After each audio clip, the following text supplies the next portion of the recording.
Per a nosaltres és molt important diferenciar el que és el coneixement del valencià i el que és l'ús del valencià. Pot parèixer que el que estiguem ara és arribant o firmant un acord o aprovant un acord per fomentar l'ús del valencià, i jo crec que en absolut és així.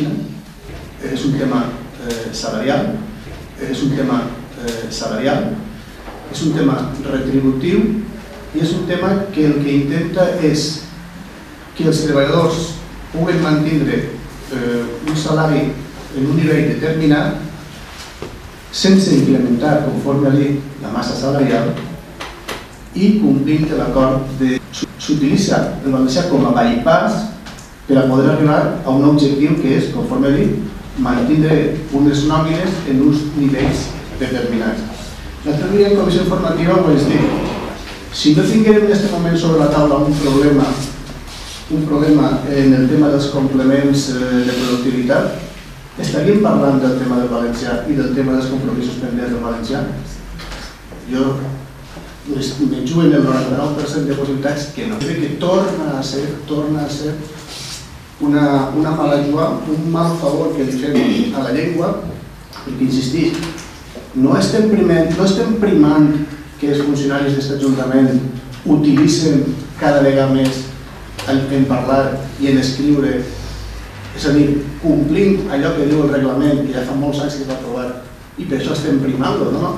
Estem simplement retribuint-los el coneixement, el que puguem acreditar que tenen un coneixement bàsic en alguns casos, però no estem en absolut fent un pas endavant per a aquests mateixos treballadors municipals en el seu dia a dia facin un pas endavant, escriguin més en valencià, produïsquen la seva feina escrita o parlada en valencià. No estem parlant d'això.